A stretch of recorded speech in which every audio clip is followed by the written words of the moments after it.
हाय, hello, नमस्कार. मी अर्चना स्वागत करते तुमचं माझ्या अन्नपूर्णा चॅनलमध्ये. तर आज आपण बनवणार आहोत एकदम हेल्दी असं शेवग्याच्या शेंगांचं सूप.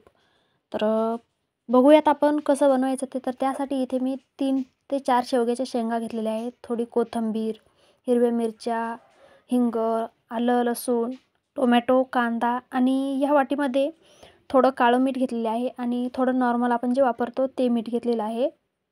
आणि एका वाटीमध्ये मिरे घेतलेले आहेत 7 ते 8 आणि थोडेसे जिरे. तर इथे शेवगाच्या शेंगा कट करून घेतलेल्या आहेत आणि त्याचे वरचे जे साल्ट आहेत ते काढून घेतलेले आहेत. आणि टोमॅटो आणि कांदाही कट करून घेतलेला आहे. जास्त बारीक काही करायची गरज नाही आहे, कारण आपल्याला शिजवून त्याला मिक्सरमध्ये फिरवून घ्यायचे आहे. तर कुकरमध्ये अगोदर सर्व म्हणजे ज्या भाज्या आहेत ते घालायच्या. तुम्हाला हवं तर तुम्ही त्यामध्ये गाजर, बीट वगैरे दुसरेही काही घालू शकता. बट मी स्किप करते. आता हे सर्व जे आपण घेतलेले आहेत ते ह्यामध्ये टाकायचं आणि त्यामध्ये 2 ग्लास पाणी टाकून त्याला छान असं 3 ते 4 शिट्ट्या आणून घ्यायच्या आहेत.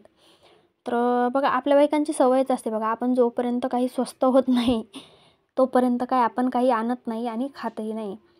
म्हणजे शक्यतो आपण कमी आणतो. किंवा जसा फॉर एक्झाम्पल तुम्हाला दिलं तर गाजर, जोपर्यंत गाजर स्वस्त होत नाही तोपर्यंत आपण काही हलवा त्याचा बनवत नाही. हां, स्वस्त झाल्याच्या नंतर मग आपण त्याच्यामध्ये काजू, बदाम, महागाचं सगळं घालू. पण जोपर्यंत स्वस्त होत नाही तोपर्यंत काही आपण घालत नाही. आणि आता तसंच आहे. तसं तर हिवाळ्यामध्ये बनवतात शेवग्याचं सूप, किंवा दुधी भोपळ्याचं सूप म्हणा किंवा दुसरं कशाचं. तर म्हणजे थोडं गरमीचं. बट आता मला इतके दिवस वेळच मिळाला नाही करायला, तर आत्ता मी करत आहे. तुम्हीही एक वेळेस ट्राय करून बघा. शेवगा खूप स्वस्त झालेल्या आहेत बघा.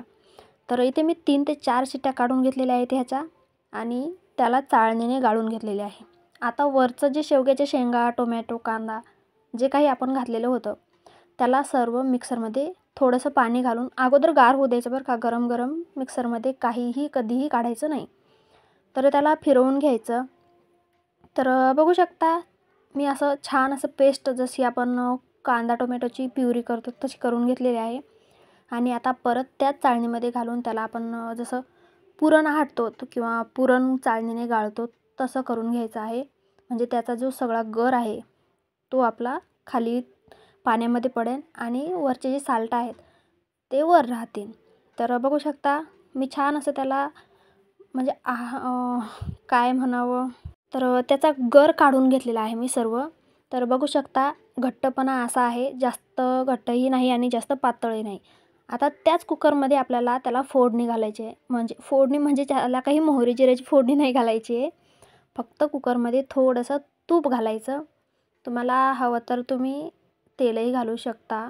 बट जितकं हेल्दी आपण करायला जातो आहे त्याचप्रमाणे आपण म्हणजे तूपही तुम्ही घरचं असेल तर घालू शकता. मार्केटमध्येही सध्या काही असं प्युअर तूप जसं आपण घरी बनवतो तसं येत नाही आहे. सर्व भेसळयुक्तच आहे. तर त्यामध्ये तूप घालून आपण जो सूप तयार केला होता तो घालायचा आणि त्यामध्ये थोडीशी कोथिंबीर घालायची वरून आणि 5 ते 6 मिनिटे त्याला मंद आचेवर शिजवून घ्यायचं. तर बघू शकता तुम्ही तयार आहे आपले शेवग्याच्या शेंगांचे सूप. तर तुम्हाला माझी रेसिपी कशी वाटली कमेंटमध्ये नक्की सांगा. लाईक, शेअर, सबस्क्राईब करायला विसरू नका आणि बेल आयकॉन प्रेस करा, म्हणजे जेणेकरून माझ्या सर्व रेसिपीचे नोटिफिकेशन तुम्हाला मिळेल. आणि तुम्ही बनवल्यानंतर तुम्हाला ही रेसिपी कशी वाटली तेही मला कमेंटमध्ये नक्की सांगा आणि एन्जॉय करा. थँक्यू.